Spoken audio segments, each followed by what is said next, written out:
America, it's a beacon to the rest of the world. And not just for our system of government, but for how it makes people feel inside.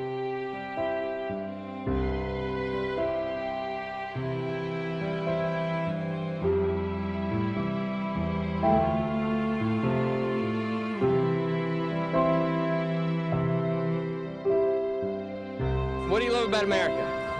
I just love the country and the people. I love America because I'm free.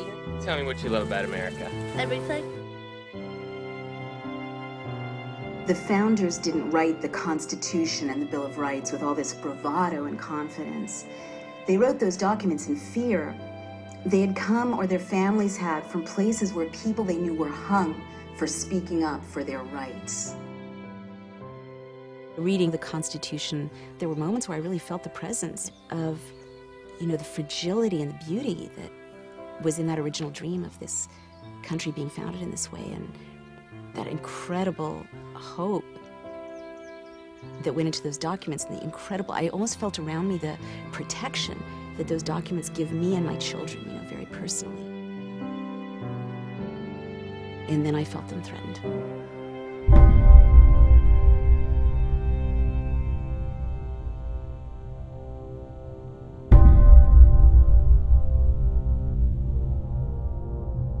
America and our friends will meet this threat with every method at our disposal. FBI, police, open up! A new report says the president and his advisors are still making anti-terrorism policy on the fly. Police in Washington, D.C. have put in place an army of surveillance cameras. There was a request from the White House as to the possibility of replacing all the United States attorneys. Well, we don't torture people. Let me say that again to you. We don't torture people. Preventing mass terror will be the responsibilities of presidents far into the future.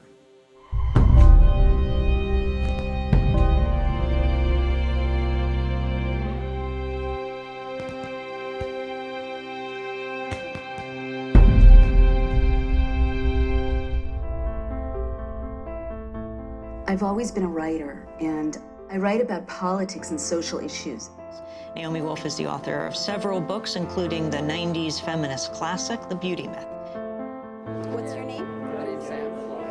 And I love that I live in a country where I can express my views without fear. But I wrote The End of America because I saw that changing. Best-selling author Naomi Wolf's latest book is called The End of America. My guest is Naomi Wolf. She is an enemy combatant. Comparing George Bush to Hitler is pretty good. It's off the deep end. parallels. We're done. That's all we got. Naomi Wolf.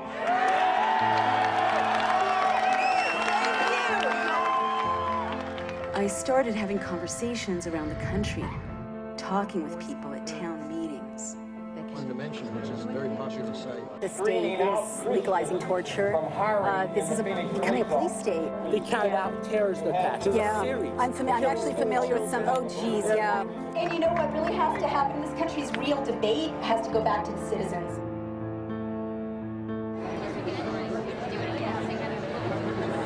Traveling around America to warn people of this threat, I felt so strongly how each of us has a role to play in standing up for the Constitution.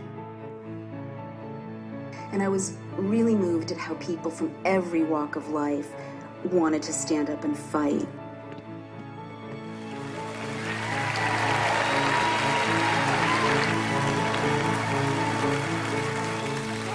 So tonight I'm going to talk to you about some very disturbing warning signs that we have to pay attention to and rise up to confront. I wrote this book in a kind of desperate heat and haste last year because of an emergency I saw that we were facing. I have this friend. She and I often talk about news events together. And we would talk about the Bush administration and things that were happening, and she kept saying, they did this in Germany. They did this in Germany. And at first really I have to tell you, I thought that this was crazy talk, you know, so extreme and so out there, and, right? And I really dismissed it. And she didn't drop it. She kept saying they did this in Germany. Finally, she sat me down and she put a stack of books in front of me and she pretty much said, read. And I started to read. And as I read, literally my hair stood on end because sound bites and images and phrases were leaping off the pages and were current in the discourse around us. Little echoes from things like Homeland, the Department of Homeland Security. It used to be called domestic security, right? Homeland, Heimat, is a word that became current in National Socialist discourse in about 1931-32. The National Socialists pioneered the practice of unloading the war dead off of trains in the darkness of night so people wouldn't know the extent of the war dead. The media couldn't take pictures. This administration has also unloaded the war dead from Iraq off the planes in the middle of the night, a departure from practice. Blackwater, there was a paramilitary organization called Schwarze Wasser. And I realized from my reading that intently, strategically, systematically, a small group of people set out to undermine the Constitution, opening the door for the horror to come. And so what became so clear to me from my reading is that Germany in those years wouldn't have looked so different from today. I mean, we, tend to think, oh, Nazi Germany, it's like a Leni Riefenstahl film. But in fact, Germany in 1930, 31, 32 had gay rights organizations and human rights organizations and feminist organizations. It had celebrities. It had all kinds of newspapers, all kinds of debate, all kinds of dissent. It was a modern state. I didn't stop with Germany. I started to read about Stalin's Russia and Mussolini's Italy. East Germany in the 50s. Czechoslovakia in the 60s, Pinochet's coup in Chile in '73, and the Chinese crackdown on the democracy protesters at the end of the 80s. These same things recur again and again and again. Little subversions of people's rights, little constitutional changes. And I saw that the great dictators learned from one another what was essentially a blueprint for closing down an open society. And then it became clear to me that this blueprint is simple. It consists of 10 steps, 10 clear steps. And then what became so chillingly clear to me is that these 10 steps are in place in the United States today. Fear is the most devastating of all the threats we can have in a democracy. The language of fear will cause ordinary, decent people to do things that's not in their character.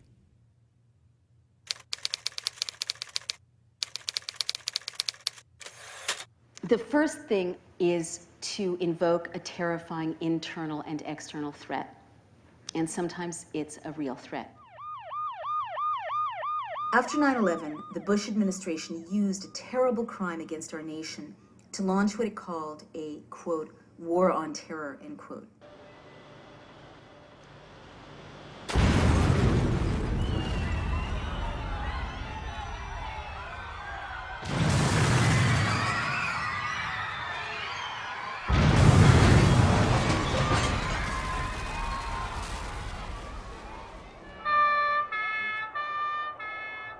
Other countries that were hit by the same bad guys went after the terrorists while still protecting the rights of their citizens.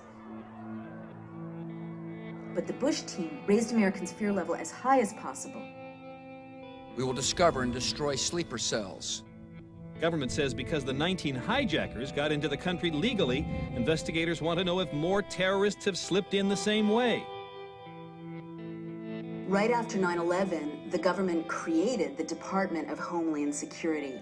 And one of the first things it did was literally to create a way to manipulate the levels of our fear.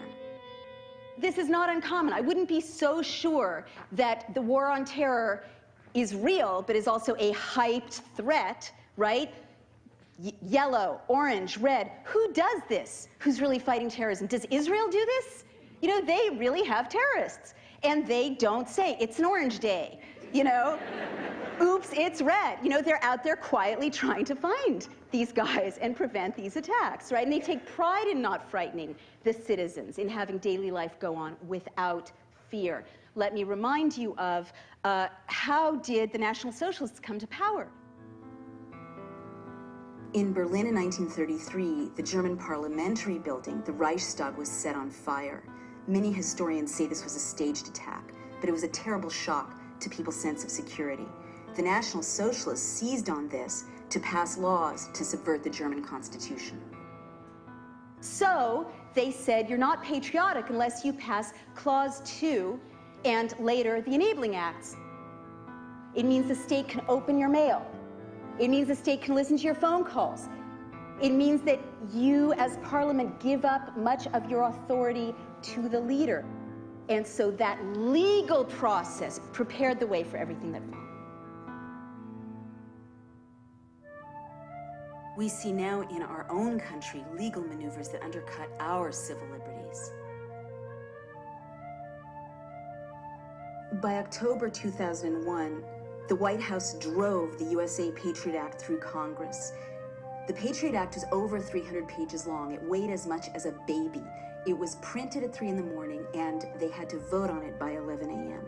The Patriot Act gave the government access to wiretapping you, electronically surveilling you, researching your medical records, looking at your bank records, looking at your credit card statements, even looking at the books you checked out of the library, all without you ever having done anything wrong, and all without a warrant. Today we take an essential step in defeating terrorism while protecting the constitutional rights of all Americans.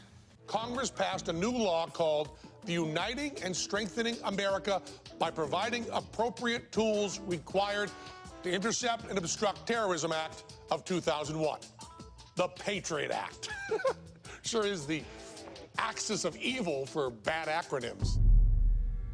The Patriot Act really opened the door for what followed. The administration used the cover of fighting terrorism to greatly expand intrusive federal law enforcement powers. Our war on terror begins with Al-Qaeda, but it does not end there. It will not end until every terrorist group of global reach has been found, stopped, and defeated. They scared us by invoking the greatest threats of all, the weapons of mass destruction, and a false nuclear threat. There is no doubt that Saddam Hussein now has weapons of mass destruction. Remember the drumbeat, war in Iraq, we've got to invade, we've got to invade. Remember the yellow cake, thank you, in Niger. The British government has learned that Saddam Hussein recently sought significant quantities of uranium from Africa. Iraq has sent agents to Niger, and they are buying yellow cake, which is used in nuclear bombs, so that, as Condoleezza Rice put it memorably, we cannot wait for the smoking gun to come in the form of a mushroom cloud. This scared me. Did it scare you? No? Well, you're smarter than I am. But this was completely fake. And up and down, we now know, up and down the State Department, people were like, fake, fake, don't do it, don't do it. But they hyped this threat.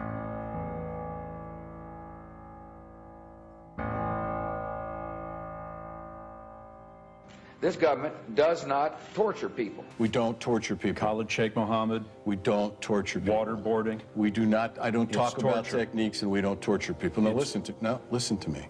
I want you to listen to me.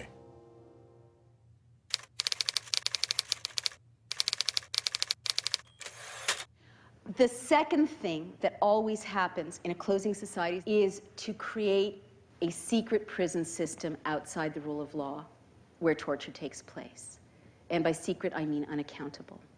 Now, the White House has said for years, America doesn't torture. We know now that America tortures grievously.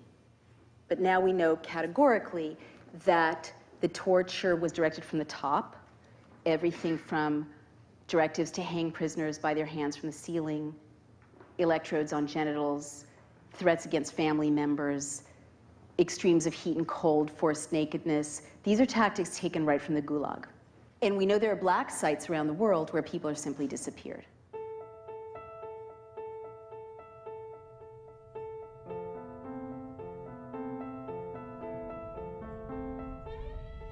The secret prisons and Guantanamo became settings where U.S. agents tortured prisoners.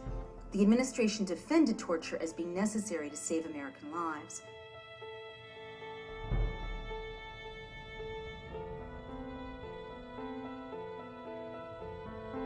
I wake up on November 14th, 2001, and I read in the Times that the president has issued what's called Military Order Number 1. And it is an order of the president's that he issues as the commander-in-chief, essentially says that the president can pick up any non-citizen anywhere in the world who the president thinks might be involved in terrorism. The hunt is on. They're enemy combatants and terrorists who are being detained for acts of war against our country. And that is why different rules have to apply. When people are unpopular, vilified, painted as devils, that's when rights get swept aside. So the administration sought to redefine torture. John Yoo wrote a memo in 2002 that was a semantics game, a really evil semantics game that sought to redefine torture narrowly to just two criteria. One was organ failure, and the other was that severe pain and suffering must be inflicted with specific intent. And anything less than that did not, according to this memo, constitute torture. Okay, look, you contributed to the writing of the 2002 memo, is that right? Yes, sir. The memo was implemented at some point, is that right? What do you mean by implemented, sir? What I mean by implemented is the guidance that was set forth in that legal memorandum was followed and put into action. Do you understand what I mean by implemented now, sir? So you're asking me, was the memo just told followed? You. Was the memo followed by... I'm not going to get into semantical games with you in this 5 minutes. I need you to answer the question or refuse to. The Army had for decades a manual on interrogation. It approved 16 methods of interrogation.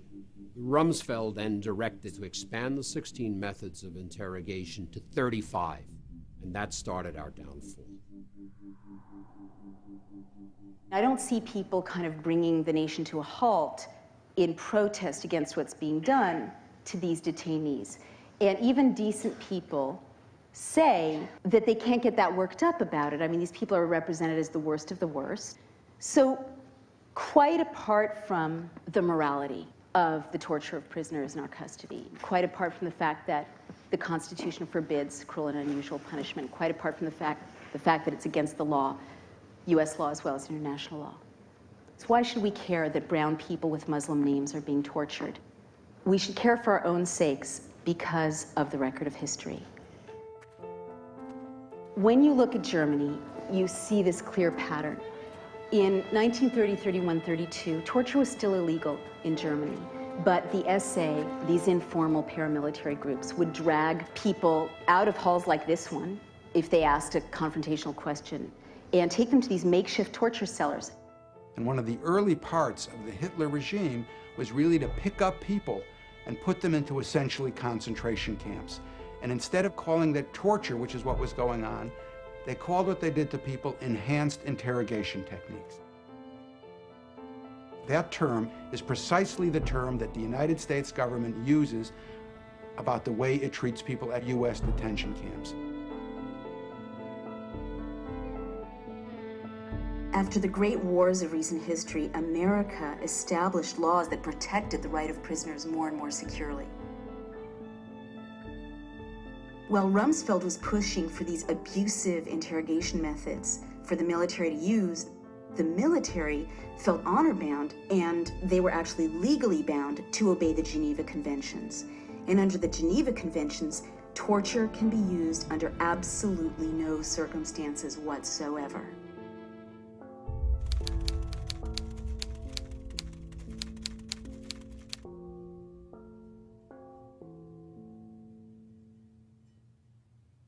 If you look at it pragmatically, does torture work? Does it do what you want to do, which is to save innocent life? And the answer is no, it doesn't. Waterboarding it is the same thing that Saddam Hussein did when he was head of Iraq. It basically didn't work, and it was illegal, and worse, it provided information that was completely wrong. You know, even the justification for invading Iraq, for killing hundreds of thousands of people in Iraq, was based on a lie. It was based on a false confession obtained through torture.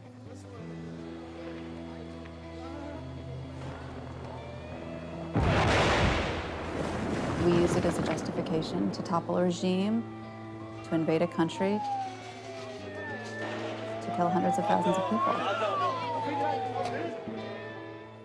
This is not the last war that America is going to fight.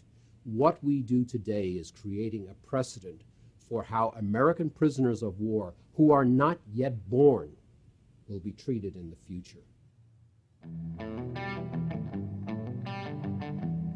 In 2006, Congress passed the appalling Military Commissions Act, which stripped detainees of many rights to a trial and allowed many kinds of brutality. It expands the definition of an enemy combatant and gives the president the power to detain them indefinitely.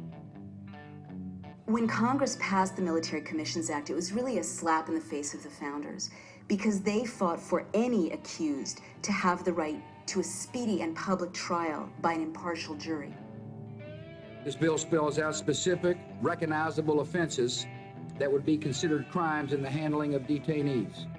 So what the Military Commissions Act does is, in a stroke, it strips the detainees of the right to challenge their own detention and treatment, or even see the evidence against them. If that person is going to be tried, they're not going to be tried in front of a regular court like we're familiar with, but in front of a special court called the Military Commission. They can be done in secrecy, evidence from torture can be used at a death penalty. Essentially, a person could be tried and executed without anybody in this country knowing about him, and the whole thing could happen in an aircraft carrier. The military tribunals are kangaroo courts, modeled after Stalin's show trials and Hitler's people's courts, where similarly the accused couldn't hear the evidence against them. In an open society, you have due process, right? That means that they have to be able to accuse you of something that you've done.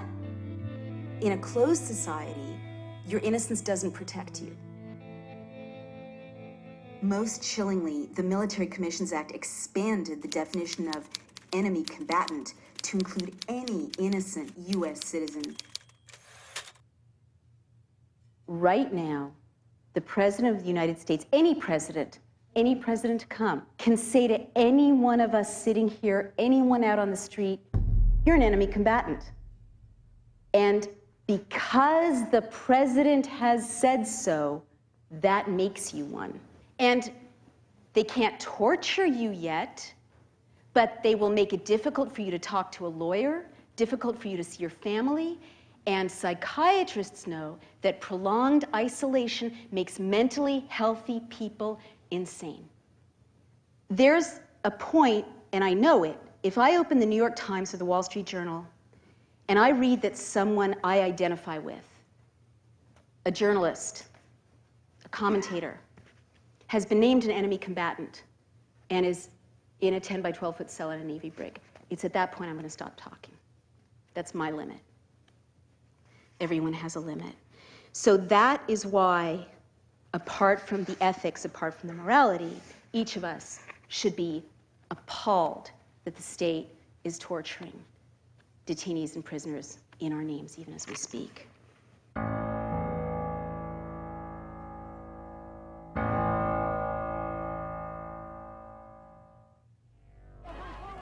We have difficult work to do in Iraq. We're doing important work there. We need protection for our diplomats.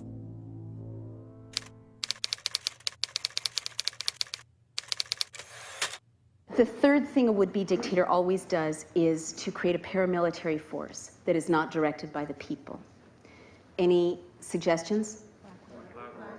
Blackwater. That's right. I mean, when I lie awake at night, out of all these things, this is the one that scares me most.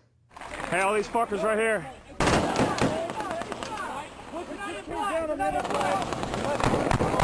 Blackwater is a paramilitary force headed by a guy, Erik Prince, with close ties to the White House. Erik Prince's family's wealth has contributed over $2.4 million to the Republican Party and its candidates. Blackwater alone has secured more than $500 million in federal security contracts since the year 2000. Two-thirds of those contracts are what is known as no bids. Who needs ammo? Most Americans don't know that Blackwater contractors are hand-picked torturers and murderers from countries that torture and murder their own civilians. Do you have any qualms about hiring people out of Chile to participate actively in this war? I believe the persons of that country have a free right to contract. Now, most of us know that Blackwater is operating pretty much outside the rule of law by design in Iraq, and we know they murdered 17 civilians in cold blood.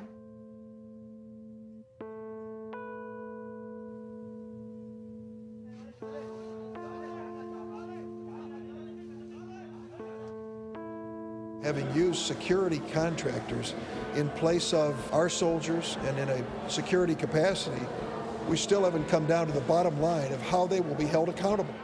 You do admit that Blackwater personnel have shot and killed innocent civilians, don't you? No, sir, I disagree with that. There could be ricochets, there are traffic accidents. Yes, this is war.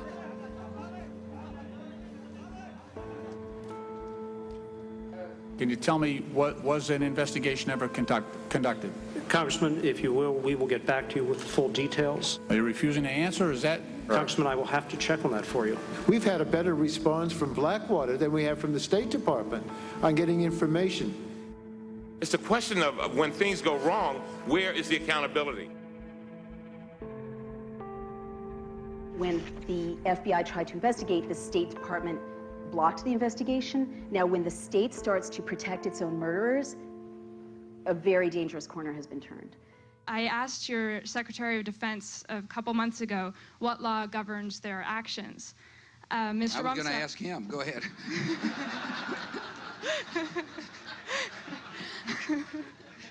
Help. Well, I was hoping. Blackwater is this horrific stealth threat to me because I have read history and I know what you can do even in a functioning democracy with a handful of paramilitary terrorizing people. For example, Mussolini, always the great innovator, started to bring Italy to its knees by using black shirts. He called them arditi. They were veterans returning from the war, and he would send them in a targeted way, go beat up that newspaper editor, go beat up this politician. And it's intimidating. Finally, there were scenes of when actual parliamentarians were getting threatened by these black shirts, they started to cave. And this prepared the way for Mussolini to triumph. And so, of course, Hitler knew something that worked when he saw it, so he deployed the brown shirts. So why is a paramilitary force so alarming? Why do we have the Fourth Amendment?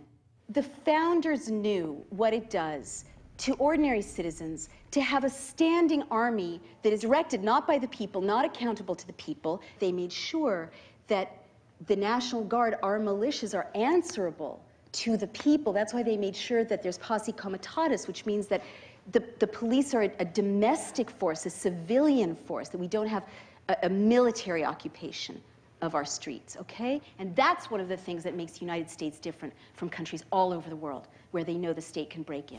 Blackwater Worldwide's high-risk warrant hostage rescue course is designed to teach proven tactics on the most common situations. Many of us don't know that Blackwater is already operating in the United States. In New Orleans, in the wake of Hurricane Katrina, Jeremy Scahill reports that there were contractors shooting at civilians in Katrina. I was in New Orleans in the aftermath of Hurricane Katrina, and I saw Blackwater mercenaries speeding up and down the streets in unmarked cars, heavily armed with M4 machine guns, flak jackets, other weapons strapped to their legs.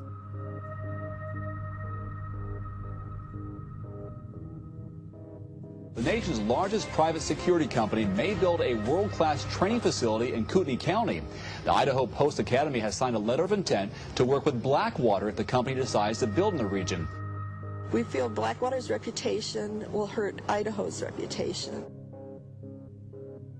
This is the thing that keeps me awake nights. Out of all these steps, when I travel, I'm in Chicago, people say, oh yeah, Blackwater just established a beachhead in Illinois at the mouth of the Mississippi River. I'm in Southern California, people in San Diego are like, yeah, we're just fighting this really hard fight because Blackwater wants to establish a presence along the border, getting into border control. And their business plan calls for them to be increasingly active, monitoring protests. Their website has a focus on Midtown Manhattan. A paramilitary force. You can't close down an open society without one.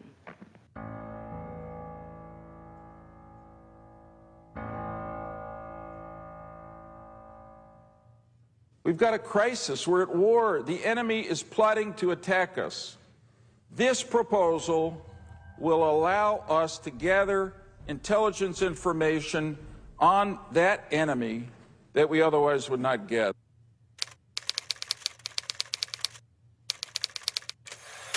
Another sign of a closing society is when government starts to surveil ordinary citizens. Mussolini pioneered this. Hitler set up neighborhood spies, East Germany developed the Stasi, and China today has the Dangan system. You need a surveillance apparatus to close an open society. Most of us know that our emails can be read and our phone calls can be listened into. But most people, I would have to say quite naively, think, well, if I'm not doing anything wrong, why does it matter? All you have to do is read history to know that in a closing society, you don't have to have done anything wrong. If there's a surveillance apparatus, they can listen in, and they, as other institutions erode, they can simply say you've done something wrong, or use leverage through the surveillance to intimidate you. The Stasi, the secret police of East Germany, kept everyone in a state of fear and silence. For years, everyone thought they had a Stasi file on them. After the wall came down, it turned out that only 10% of people actually had a file on them. But all it takes is to know you're under surveillance to keep you scared and frightened. So this is one of the steps that I have a very personal relationship to, and I have a lot of feelings about it, for the following reason. For a year and a half, every time I would try to take a plane, I would get my boarding pass, and it would have a quadruple S high security threat mark on it. And they would take me out of the line and do that whole extra security check thing. And I kept asking, what's up with this? Why are you doing this? Why are you doing this? And finally, this nice young TSA agent said, oh, you're on the list. And I'm like, the list? I'm on the list? How was Nazi Germany able to round up so many Jews so quickly? Because they had mechanized the list. Again, how did Pinochet manage to round up mass arrests? Mass arrests are always a hallmark of a closing society. Thousands, tens of thousands of people in a notorious soccer stadium. The list. Every closing society keeps a list. So I researched it, and it turns out that I was in very good company. As of July of 2008, there are over 1 million Americans on the watch list. 20,000 names get added each month. 1 million entries. Now, there can't possibly be 1 million terrorists in the United States.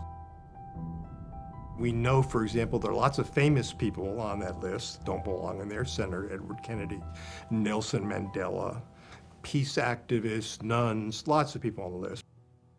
After doing some research, I discovered that I was in very good company. Many innocent, outspoken U.S. citizens are on the watch list. We understand that a new member is on the watch list, Drew Griffin of CNN. How did I get on this list? Well, the TSA is adamant it's not even me, even though it is me getting stopped at the airports. And my question is, why would Drew Griffin's name come on the watch list post his investigation of TSA. What is the basis of this sudden recognition that Drew Griffin is a terrorist? What a curious and interesting and troubling phenomenon. David Antoon, highly decorated Vietnam War veteran, served his country bravely, criticized the Iraq War. I mean, you can take WMDs and the Gulf of Tonkin, and you could see the manipulation of information to bring the American public into accepting and approving of a war that really had no basis. So I started writing about that. It wasn't long thereafter I noticed that every time I would purchase a ticket and board a flight, I would receive boarding passes with 4 S's on them. Every time I travel, every time my children travel, every time my wife travels.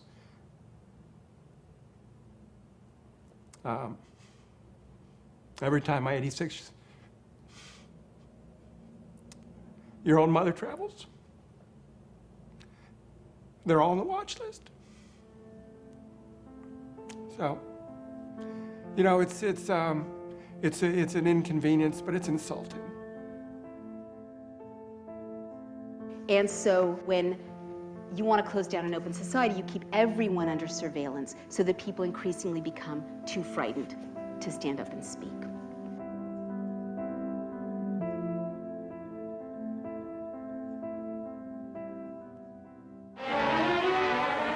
To one of these meetings came a young FBI agent, bringing with him, concealed among groceries, a portable radio transmitter. The ties of blood that bind us to the German fatherland can never be broken.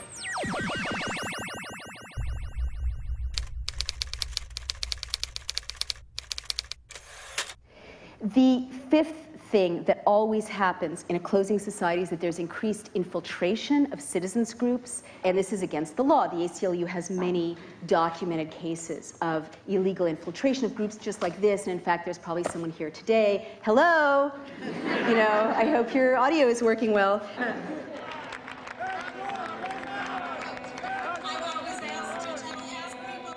In 2004, at the Republican National Convention, the New York police spied illegally on anti-war protesters. There were also reports that the FBI was illegally spying on other nonviolent groups of Americans, meeting in churches and in Quaker houses of worship.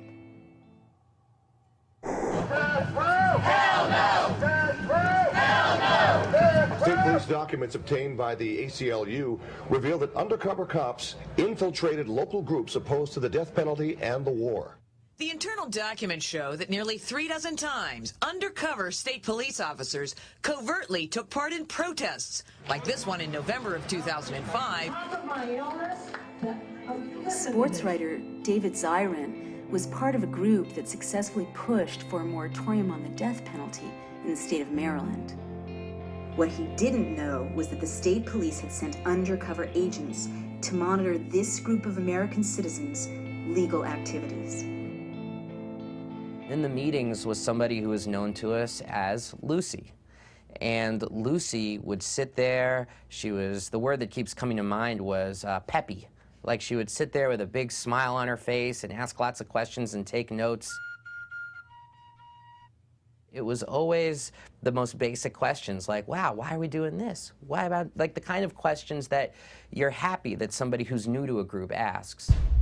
And he found out later that it was Lucy who was the spy. It's obvious that they made the conclusion that nothing illegal was going on here, and yet they continued to monitor our email list. They continued to come to our meetings. That's the thing that's so upsetting about this, is that this idea that some people deserve to be watched and some people don't. People should ask that question about, well, where is my Homeland Security money going? Is it actually being used to keep us safer, or is it being used to stifle dissent? we know that when you go to your anti-war group or your environmental group, there may well be someone there, and this is right out of COINTELPRO. We did this in the 60s and 70s until there were laws against it. Congress took action. Those have been undone.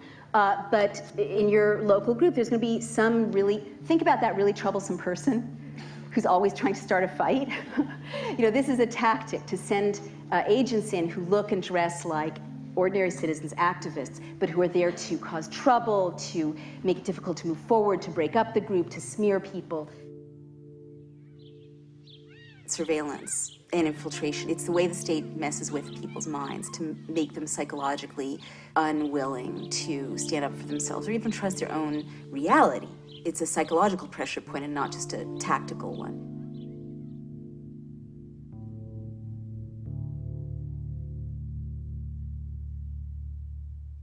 The Bush administration says a president's warfighting powers include authority to detain enemy combatants, even when they're U.S. citizens.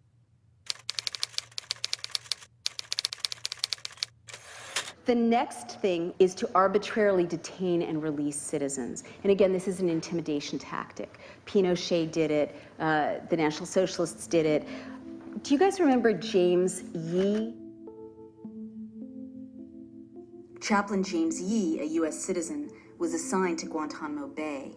He dared to speak up against the mistreatment he saw there of the prisoners. I raised concerns about the abuses that were occurring, how specifically religion was being used as a weapon to try and break these individuals. And then a troubling incident occurred. Captain James Yee was arrested after he was caught with classified documents and diagrams. Chaplain James Yee was returning from service in Guantanamo. As he got off the plane in Florida, he was detained. Much of what they were looking at were articles that I had printed off the internet. I had been enrolled in a master's degree program, and I was doing a research paper on the Syrian president. Almost immediately thereafter, I was then accused of being a terrorist spy and thrown in prison. I was locked away in a single solitary cell in Charleston, South Carolina, the very same facility where the U.S. government holds what they term U.S. citizen enemy combatants. I was worried that I was going to be falsely convicted of these heinous crimes and then wrongfully put to death, whether by the electric chair or some other means. James Yee was held in solitary confinement for 76 days. But now this guy is out of prison, and every time he crosses a border, they take him and hold him and release him.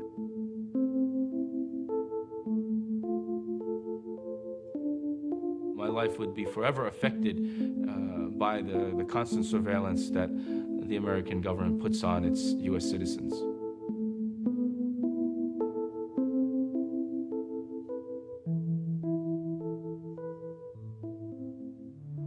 Maher Arar, software engineer.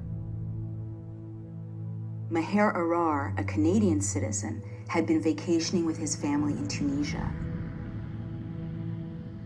As they were flying home, he was taken at the airport and separated from them. I was pulled aside by immigration officials. They took my fingerprints, my photos. All of a sudden, FBI officials came and started interrogating me. He was stopped at JFK, pulled out of line, interrogated all day, and then taken to the Metropolitan Detention Center in New York. This father of two was held in solitary confinement for 2 weeks. He repeatedly asks for his attorney. He tells them he'll be tortured in Syria. He tells them he doesn't want to go to Syria. He was then taken via Jordan to Syria, where he is detained for a year. There was no light in there. It was 3 feet wide, 6 feet deep, and 7 feet high. It was a torture chamber. He was whipped with an electrical cable. He was interrogated for up to 18 hours a day. First time they beat me, I was in the chair. He showed me the cable, and he started beating me all over my body. No one knew for the first 2 weeks in Syria where he had been removed because the U.S. government wouldn't tell people. Maher Arar was kept in a grave-like cell and tortured for over 10 months. He was then released, and no charges were ever filed against him. I still have fears. I don't take the plane anymore. I don't fly. I have not been able to find a job. They ruined my life. They ruined my life.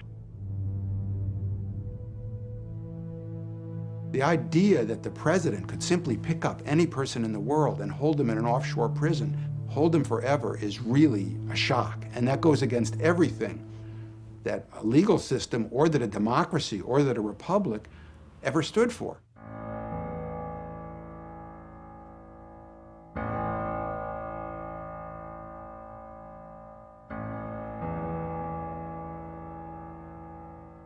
Wir haben ein deutsches Theater, einen deutschen Film, eine deutsche Presse, ein deutsches Schrifttum, eine deutsche bildende Kunst und einen deutschen Rundfunk.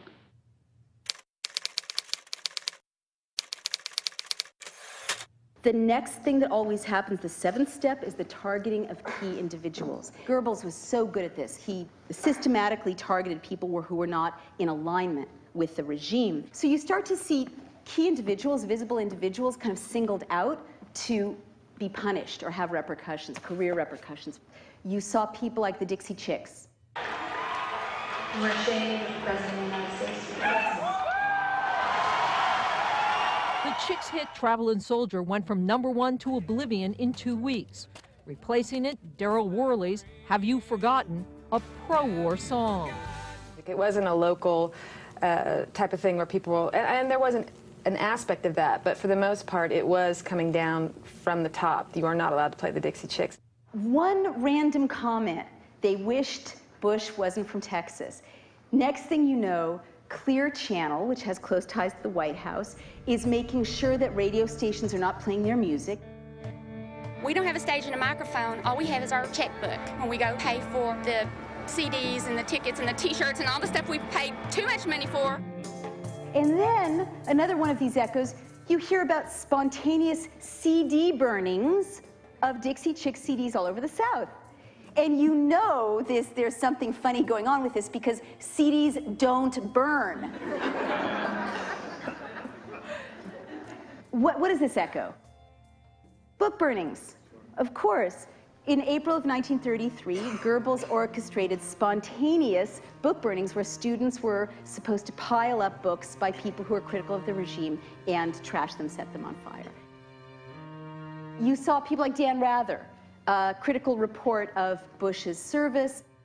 CBS News, 60 Minutes, and this reporter drew fire today over our reports that raised questions about President Bush's military service record. Subsequently, the White House put so much pressure on his employer that Dan Rather now claims in a lawsuit that his employers caved to White House pressure and drove him out of his job. The central thing here is you can't have freedom of the press if you're going to have large, big corporations and big government intruding and intimidating in newsrooms. The chilling effect of investigative reporting is going to be something we don't want to see. Many visible people cited Valerie Plame. My name and identity were carelessly and recklessly abused by senior government officials in both the White House and the State Department. She was singled out to punish her husband, who had blown the whistle about the president's lie about yellow cake uranium. After a CIA-sponsored trip to Africa, her husband, Joe Wilson, wrote this article attacking the rationale for war, that Iraq had weapons of mass destruction. Dick Cheney was furious, and when he found out Wilson's wife worked at the CIA, he wanted to use her to discredit him. It's claimed in retaliation, Scooter Libby leaked the fact that Wilson's wife, Valerie Plame, was a CIA operative. And you're convinced that's why they did it, it's because they didn't like what you were saying?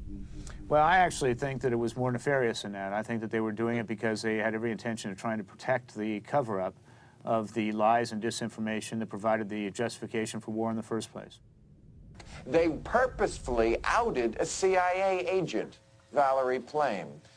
That's not treason anymore, outing a spy? Did I mention it was one of our spies? Did the July 14th column destroy your covert position and your classified status? Yes, it did. I could no longer perform the work for which I had been highly trained, and so that career path was terminated. It was her whole career, and her whole career depended on keeping the cover, and they deliberately went out and trashed her. Valerie Plame, her career ended, her life endangered, those of the people around her endangered. And she says in her memoir that when she went out on her back porch, to look at her back porch rather, and she has 2 toddlers, she saw that the bolts holding the deck up 20 feet off the ground had been loosened. That's right, targeting key individuals.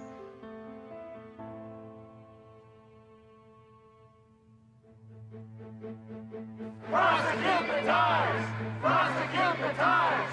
Prosecute the Times!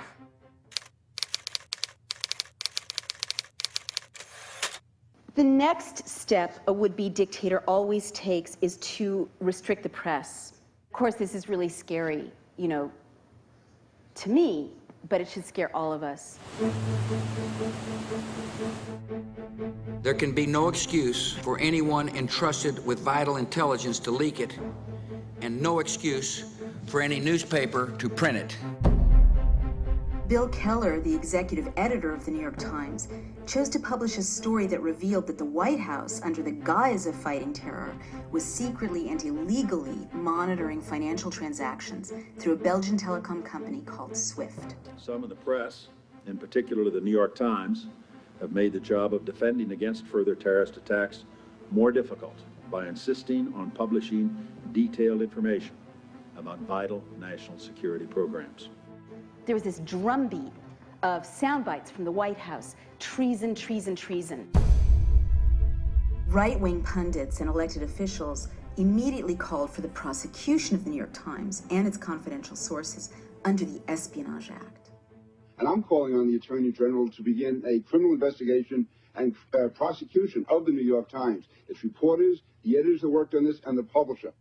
Other pundits used White House sound bites that called for Bill Keller's prosecution on the basis of treason. Anybody who leaks or publishes classified data in a time of war in a highly successful program such as the SWIFT base, they should be tried for treason. If they were found guilty of treason, I would have no problem with them being executed.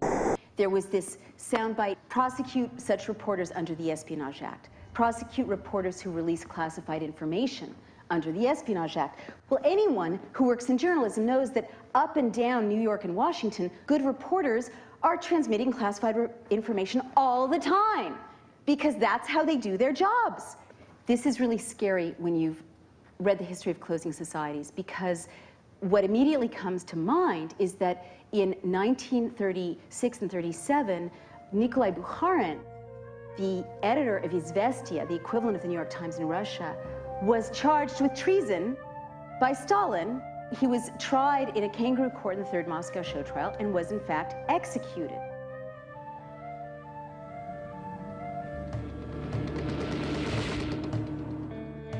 The Espionage Act of 1917 was passed in the run-up to the First World War. The Espionage Act basically made it a crime to criticize the war. It equated dissent with espionage. And what it did was it allowed agents of the state to round up ordinary citizens, librarians, activists, labor leaders, journalists, without warrants. Often these people were beaten, they were imprisoned. Eugene Debs, a presidential candidate at the time, was sentenced to 10 years in prison under the Espionage Act. His crime? He had given a speech about the First Amendment.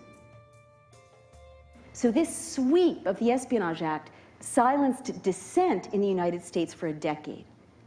So when you start to hear this drumbeat, treason, treason, espionage, espionage, try them under the Espionage Act, you know that you have moved into a very dangerous place in a closing society. Bilal Hussein was an AP photographer. He was part of a team of photojournalists who were nominated for a Pulitzer Prize for their documentation of the war in Fallujah.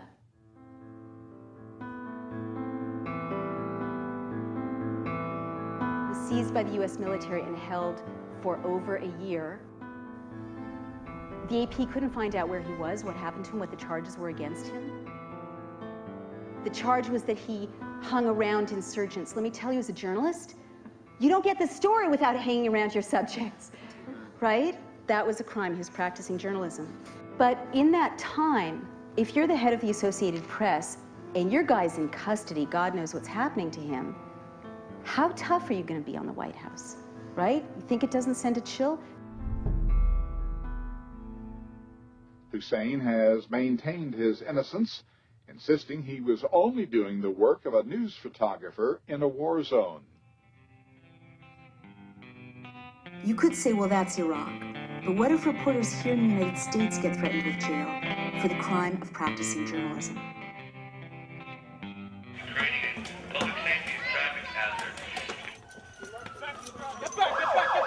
Get back! Everybody get back! Everybody step back! Another really scary example for those of us who are journalists here at home is Josh Wolf, no relation. He's an American freelance journalist who was jailed by a federal district court for refusing to turn over a collection of videotapes he had made during a political protest.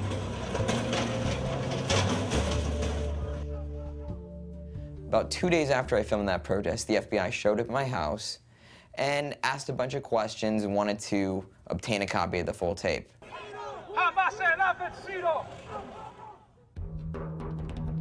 Even after the FBI's subpoenas, Josh Wolf acted like a journalist and refused to turn over his sources. For this, he was sentenced to prison. I figured it would be the journalist spent the night in jail and they decided to drop the subpoena afterwards. This wasn't the case. You're taken by U.S. Marshals from a courtroom, forced to strip down to absolutely nothing, handcuffs in the front, a chain around my waist tied to my feet. I remember seeing this very large guy, giant guy, shaved head, tattoos, looked completely scary as all can be. He's like, "So what are you in here for?" And I'm like, "Oh, I'm a journalist that refused to provide tape and testify before a grand jury about protesters." And he's like, "So you're here for not snitching? That's amazingly cool, man." He's like, "Be sure to tell people about that. You'll get respect. You won't have anything to worry about." And I'm like, all right, note to self, I'm here for not snitching. Josh served 226 days in an 8 by 10 foot cell. His sentence was longer than that for any journalist in U.S. history. The real risk, the real frightening fact was that the federal government was trying to obtain the identities of people who don't support what this government is doing and using a journalist as an agent, a de facto agent, to do it. When I was speaking to intelligence officials about WMD in Iraq, they were willing to speak precisely because they knew that I would protect that confidentiality.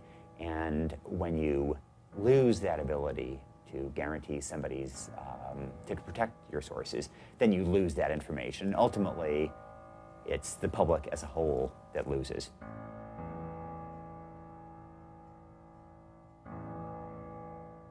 Move! Move! Move!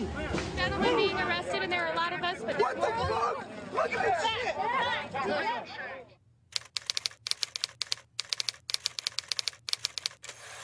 The ninth step is to recast criticism as espionage and dissent as treason. And you see this more and more. Remember, Senator Clinton criticized the Iraq War, and there was this drumbeat, treason, treason, treason. But you start to see in a closing society more and more laws criminalizing speech. Leave the Bill of Rights alone. Thank you.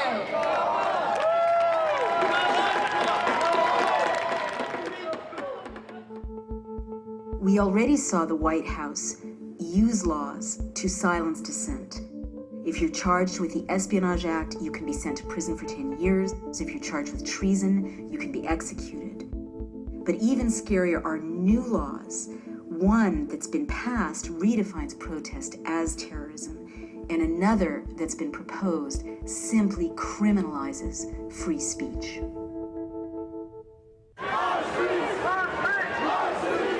At the Republican National Convention in St. Paul in 2008, 400 American citizens were arrested for protesting.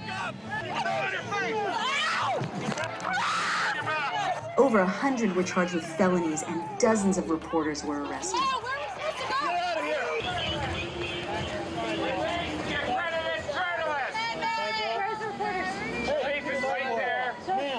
Release the accredited journalist now! From the convention you are violating my constitutional right. You are violating now. Sir, I want to talk to you. Arrest her. Do not arrest me. Right, sir. Do not You are arrest me. violating Right there. You're under arrest. Stay right there.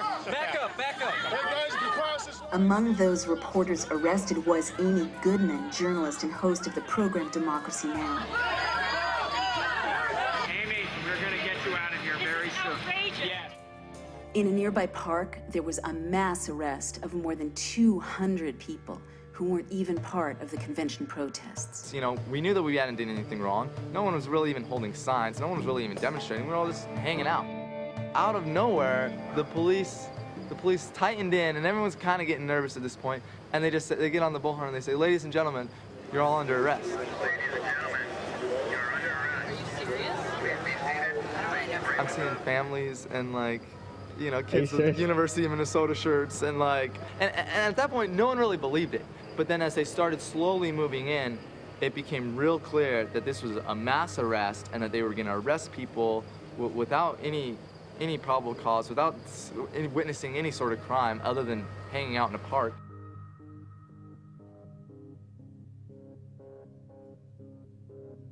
Under the Minnesota Patriot Act, 8 American citizens protesting the convention were later charged with terrorism. Get back,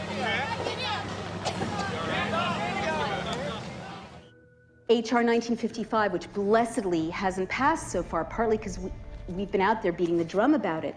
It was a bill with lots of support, passed in the House, on the way to the Senate, which would basically criminalize this conversation, because it was so loosely worded that it criminalized any advocacy of the use of force against the government.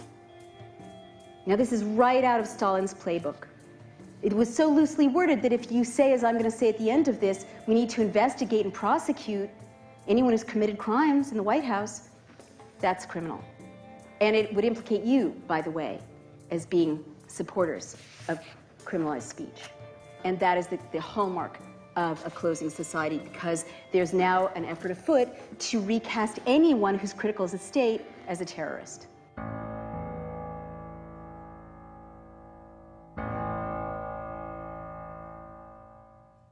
Some members of Congress want to know why President Bush claims he can sometimes just ignore the law if he feels like it. This president's theory of his power is now, I think, so extreme that it's unprecedented. He believes that he has the inherent authority to violate federal law.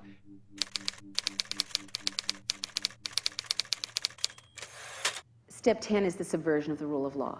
You saw it in Italy very clearly. Mussolini just started to ignore Parliament. But Parliament kept saying, hey, we're Parliament. You can't just ignore us. Is this sounding familiar? Yeah. So at this stage, you start to see what we're seeing now, which is Congress subpoenas Harriet Miers and Josh Bolten, and the White House says, sorry, too bad. So under the rule of law, that's contempt of Congress, and it's illegal, right? But Congress is like, no, no, no, you don't understand. We're Congress. And the White House is whatever. The Attorney General scandal, the U.S. Attorney scandal. Remember that? There was a request from the White House as to the possibility of replacing all the United States attorneys. When I was first reading about it, there were 8 or 9 U.S. attorneys that had been targeted to be moved out. And I was reading Goebbels, so I thought, I bet they tried to purge them all. And sure enough, the missing emails that we can't surface, they're gone, would show testimony proves that there was discussion about purging all the U.S. attorneys at once. So why is this relevant? Again, in 1933, this very critical year, in 1 month, Goebbels purged all the attorneys and the judges, and he replaced them with his own guys. Once you do that, you can still have elections. You can still have a judiciary. You just don't have freedom. The president, with signing statements, which he's used more than any other president, basically says, sorry, Congress, I don't care what you think. Senate Judiciary Committee Chairman Arlen Specter is holding hearings on Mr. Bush's use of something called bill signing statements. The president reserves the right to revise, interpret, or disregard a measure on national security or constitutional grounds. President Bush has done this 110 times to challenge 750 separate laws passed by the Congress. The signing statements represent a fundamental failure of the Congress to utilize its constitutional authority, and the widespread practice has now come into play where the president signs and issues a signing statement undercutting key provisions of the legislation. We're really at a point where the president is arguing about his own presidential power in ways that are the antithesis of that Constitution and the values that it contains. So at the last stage, you start to see this just flat-out subversion of the rule of law, or making it easier to declare martial law.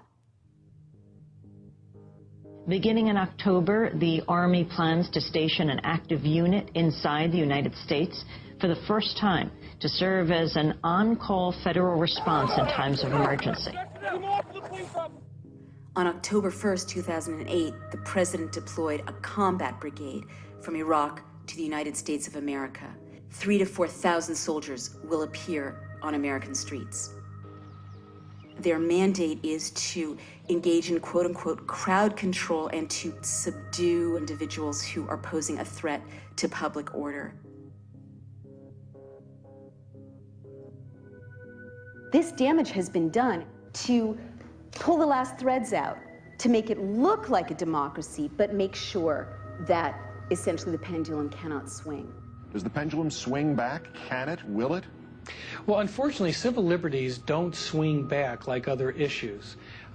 Civil liberties is a very precious commodity. When you lose them, it tends to run out of your hand like sand, and it's hard to get it back. Once we lose these powers, once we lose these separation of the branches of government, no executive is going to voluntarily say, okay, Congress, you can have your power back. Citizens, you can have your power back. Democracy is hard. And if you can intimidate the opposition, what leader isn't tempted by that? This is the truth the founders knew. The window is closing, but it hasn't closed. And if we rise up together, there's no force on earth that can restrain us. And the most important thing our founders left us is a psychology of liberty. Take back this country. I honor you.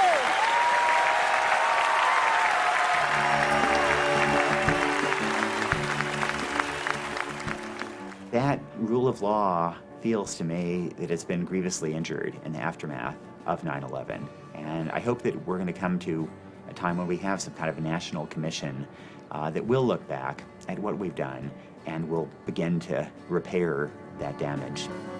We as American citizens really should demand accountability. We should. We need to get the American people involved and educated and to have some knowledge as to how to vote and on what basis decisions are made. Maybe, yes, there are laws that need to be rescinded, but I really think it's more a matter of standing up and saying, this is not who we are, and we're going to hold accountable, those who did these things. If there's a movement around people who are infiltrated that says we will not accept this, then I think the doors will remain open because it will be seen as a political act that's part of a larger series of small resistances.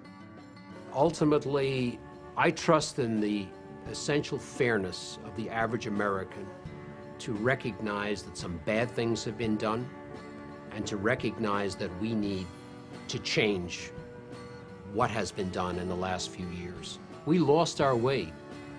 We just need to find our way back to the path that served us well for so long and served our forefathers so well. Jefferson and Franklin categorically believed that it wasn't just Americans' right to criticize the government, it was Americans' duty. The Declaration of Independence actually says you have a duty to rise up and overthrow tyranny and injustice. That is your responsibility as an American. And Benjamin Franklin, knew it was up to us. I mean, there's this great story that he was coming out of the Constitutional Convention, and a woman asked him, so, what is it? Is it a republic or is it not a republic? And he said, a republic, ma'am, if you can keep it.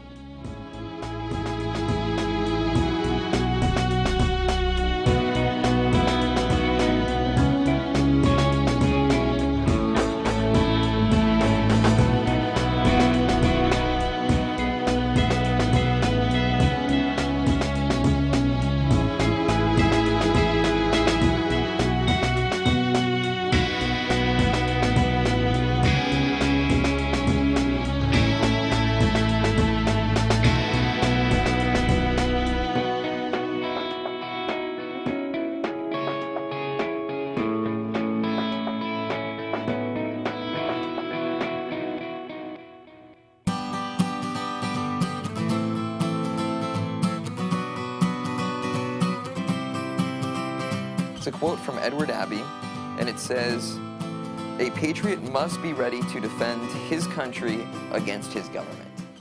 And I honestly feel that in many ways that's what I did.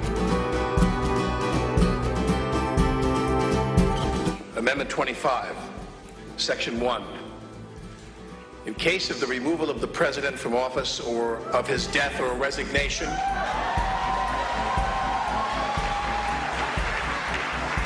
the Vice President shall become President.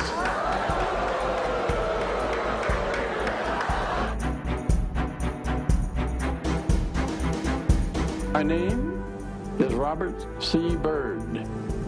I am a United States Senator, and I am an American. This is my Constitution. This is our Constitution. And this is how it begins. We, the people of the United States, in order to form a more perfect union, establish justice, ensure domestic tranquility, provide for the common defense, promote the general welfare, and secure the blessings of liberty. If this were a dictatorship, it'd be a heck of a lot easier.